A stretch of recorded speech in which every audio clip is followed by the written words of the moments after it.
And throughout the day, we've had a series of conversations just about qualitative research and theology, and how those two relate, how those two work together, particularly for doctoral students and dissertation advisors. And I don't know about you, but I've really been enriched as sort of a young scholar that just went through my doctoral journey. So a lot of insights I wish I had, but also just really energized by the sentiment that this work can continue and grow and expand. And for this third session, we have three really fantastic speakers who've also contributed to the Wiley-Blackwell Companion on qualitative research and theology. And again, we're gonna invite them to talk a little bit about the article that they wrote for the companion, talk a little bit about their hopes for what this article can do for framing the conversation for a new generation of scholars and supervisors. And then, we'll also open it up to larger conversations. Again, if you are joining us online, please keep yourself muted. And there will be time to look through the chat for more questions during the discussion. So I would like to start by introducing Luke Bretherton, who's joining us from, I think, Duke. Am I correct? North Carolina. Oh, yeah. Okay, North Carolina, great. And you have made quite a name for yourself, bringing together sort of qualitative research together with the field of political theology. And I know that a couple of my friends and colleagues have been really encouraged by your work. So just by way of introduction, would you like to share a little bit about the article that you've contributed and yeah, what's it about, what you were hoping to do with that? Yeah. No, so great to be with you and lovely to share this panel with Glenn and Eileen. So I really look forward to their contributions and to be with you virtually. So yeah, the article it's on political theology and qualitative research. So it kind of does what it says on the tin, as it were. And really the focus is both qualitative research in a kind of social science mold, and particularly when it's looking at kind of religious communities or congregations or broader involvement of religion and society. It's thinking about this kind of social political relations. And obviously political theology is also concerned with social political relations as well. So they share a kind of common focus in many ways. I should say social economic political relations. But they obviously approach this shared concern in very different ways. And part of what I lay out in the article, I give a kind of definition of political theology and really show how political theology, particularly in its modern concerns, we kind of bracket the kind of long millennia of conversation in Judaism, Islam, Christianity about the nature of political, and think about political theology, particularly in its resurgence since the Cold War, since 1989, and as a kind of contemporary multidisciplinary field, really. But I would say central to that concern of that field is it's kind of bringing into view the ways in which social, political, and economic life is constructed within a kind of immanent frame, to use Charles Taylor's term, and it wants to kind of another way of putting that is it's bringing into view the insufficiency of kind of Weber's iron cage. And it kind of wants to burst the cage and say there's always metaphysical assumptions. You can't think about social, economic, political life apart from its kind of religious valences, apart from kind of much broader, the ways in which ritual, passions, there's a whole excess here which can't be contained within the kind of iron cage of juridical, technical, bureaucratic modes of rationality. But it is often doing that driven in a highly theoretical, whether critical or as a kind of normative theological project, it's still very speculative mode. So you have that both strength, it helps us look beyond the iron cage, it bursts open the cage, but in often highly abstracted ways, which live at kind of 50,000 feet above lived reality. And doesn't really help you work out what you should do or what actually is going on. And in the process also tends to diminish the place of agency in social, political, economic life. It becomes all about structure, capitalism, white supremacy, patriarchy, etc. So we have that on the one hand. On the other hand, we have qualitative research and kind of social scientific frameworks, which literally make up the bars of the iron cage. I mean, they are constitutive of the iron cage. We think about the great social theorists, Durkheim, Weber, etc. And on qualitative research is bound within this immanent frame. Yet, on the other hand, it helps us attend to the lived. It helps us make sense of real experiences, the intricacies, the smells, the architecture, the kind of habitus of how people do life together in its social, political, economic kind of structures. So the article is really trying to say, look, we've got this shared mode of concern, very different approaches. We can bring these two things together, and there can be a mutually disciplining and mutually generative relationship between the two. Political theology can help liberate qualitative research from being bound within the iron cage, on the one hand, and qualitative research can liberate political theology, or at least call it down from its speculative heights, and make it actually kind of attend to the real in many ways. And this then can generate new insights for both. We can kind of think more normatively and attend to our own metaphysical commitments, our own theological commitments, our own normative concerns in qualitative research, and move from beyond mere description to also, or even kind of critical evaluation, to normative prescription, while political theology itself can generate new concepts, new ideas, open out new ways of seeing the world through, and redefine its own categories through these qualitative focus. And kind of, yeah, so that's the kind of core focus of what I'm trying to argue. I probably said it there clearer than I did in the article. And kind of along the way, I kind of illustrate these points. Eileen's agreeing. Yeah, you're right. It's right there.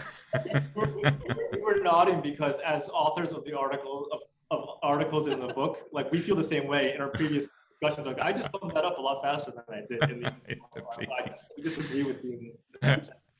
So and then along the way, I kind of track various examples of this through various case studies of different ethnographies, which I think are kind of modeling this mutually disciplining and mutually generative relationship, and kind of illustrate how each one opens out the other in new ways. That's fantastic. I love your use of the term mutually disciplining, and that's an angle we haven't really explored in earlier conversations today. That, to be trained in a method is to be disciplined in something.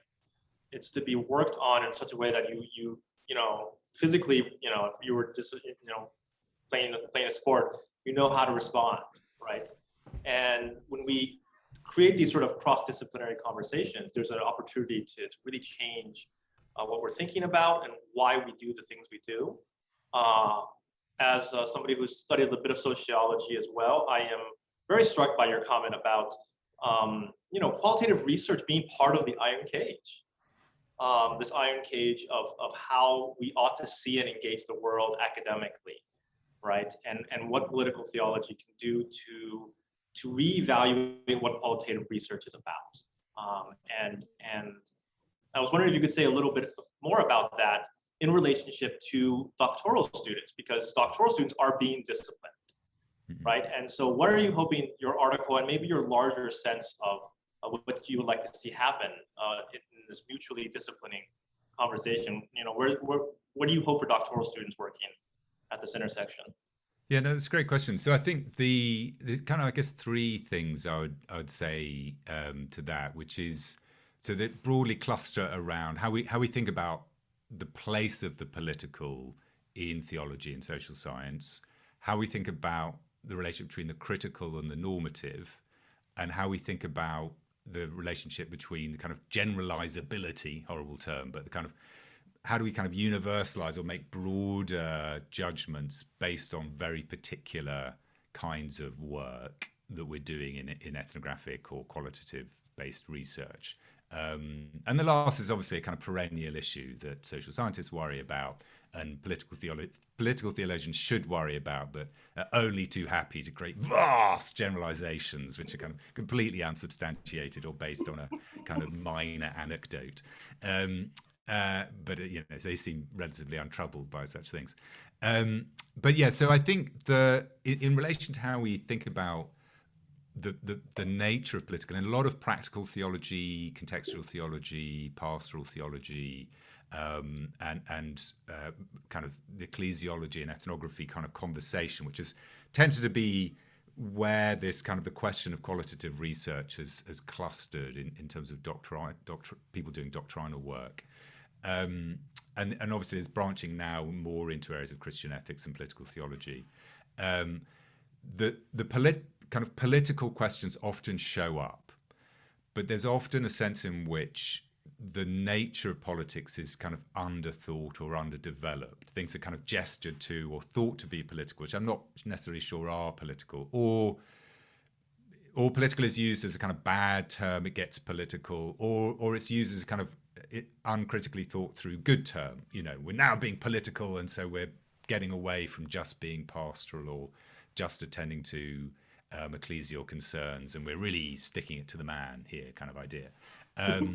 And so it kind of functions in different ways. And I'm hoping the article really helps highlight a kind of more rigorous sense of how we use this in terms of the political, and the political is constructed both in the work and in terms of what work political relations are doing in terms of the kind of focus of study or the field of study that's being addressed, and then how in doing doctoral work and trying to think seriously about the kind of relationship between theology and qualitative research, the nature of political relations and the quality and character of those relations can be intentionally and kind of self-reflexively addressed if we're more conscious of how we're using this term political, and how something like political theology can be a useful aid, whether you're working in practical theology, pastoral theology, or whatever it is. And I think part of what lies in the backdrop is, I think part of the history of this conversation is obviously the influence of liberation theology and contextual theology to its formation. And so political, and obviously that has a particular history of adoption going back, and we can look at the emergence of Black liberation theology and Latin American liberation theology, and with that, Moltmann, Metz, and Searle, and the emergence of German political theology. So there's a kind of particular history of adoption that shapes how the term political informs a lot of work that goes on in this area. But I think that the world of political theology is kind of expanded beyond that particular history, and so being conscious of that, being aware of that, hopefully helping students think through how they're either using liberation theology as a point of reference, but realizing that itself is a kind of contested field that's situated in a bigger conversation. So kind of helping that in relation to the kind of normative and the critical. I think that is obviously a very contentious and fraught area, which I think marks this conversation differently from what happens in sociology departments or cultural anthropology departments. And so the question of the normative always presses in very hard, hopefully on work that's going on in seminaries and divinity schools and in theology and religious studies departments. And if it isn't, I think there's something wrong. I think there's a kind of capitulation to the iron cage. There's a kind of false narration of what's going on. And there's a kind of an adoption of a certain approach of certain ways of paying attention that are excluding the normative and theological or philosophical kind of broader questions of meaning and purpose, and also character, and how do we make judgments about the quality and character of relations going on here, as inherently moral and as inherently ordered to certain goods or not, as the case may be. And so I think I'm hoping the piece, in highlighting how we think about the relation between the normative and the critical, kind of gives resources to think about that. And I lay out at the end of the piece this category of kind of witness, and how in the ethnographic what we're doing is a kind of mode of bearing witness. And there's this two uses of the term witness. Someone like Didier Fassin, who's a cultural anthropology, uses this, but it obviously comes from theological resource. There's the kind of testes, the person who's an impartial witness, the observer. And that tends to be the ideal of the social scientist. They observe, they measure, they kind of give an account of as an expert. But I think for the theological kind of user of social science, it's much more the superstes, or in Greek, the martyr, someone who lives through, is present to, who can bear witness and who calls others to gather around something of shared concern that might be fragile or important or have value. And I think at that point, then the question of why it has value, what its meaning and purpose is, how we make sense of that phenomena we're tracking, and why this matters in the world, is a way of thinking about the normative and giving an account of that. That isn't just, we should do this in some didactic manner, but is born out of the research, born out of the data, born out of paying attention in a rigorous way and being able to give a justifiable account of that methodologically, but is at the same time saying something matters here. And something's really important that we need, either because you're seeing a horrendous trauma or because there's something really beautiful and precious that needs naming and calling other people's attention to. And that relates to this broader point about universalizing or generalizability. And, how do we, if I do a study of Christian handgun owners, or in my case, community organizing, or I look at this particular church, how is it not just that church? How is it not just these gun owners? How is it not just this particular organizing network? And so it just kind of goes into one another, yet one more study of something. And that's always the anxiety of people like us who do this kind of work. But I think that's where the notion, indexed to the notion of being a witness, the notion of ethnographic work being iconic, it's an icon, which points beyond itself. And going back to what I said at the very beginning around bursting the iron cage, it seems to me that the social science and the kind of immanent frame are all the time containing the human. And they're saying we can just measure, we can reduce humans to social, economic, and political processes in a kind of deterministic, empirically verifiable way. And I think one of the things, gifts of political theology to qualitative research, is to say there's always an excess, whether that's an excess of Black life, an excess of queer life, an excess of, the transcendent nature of the human, whatever it is. You can't contain the human within purely empirically verifiable spaces, and it's always bursting the status quo, even while the human is threatened by logics of commodification on the one hand and logics of instrumentalization by the state on the other hand. And so this sense in which the excess of the human and the transcendent nature of the human is part of what you're bearing witness to within a particular configuration of, whatever it is, this congregation, this group of gun owners, whatever it is.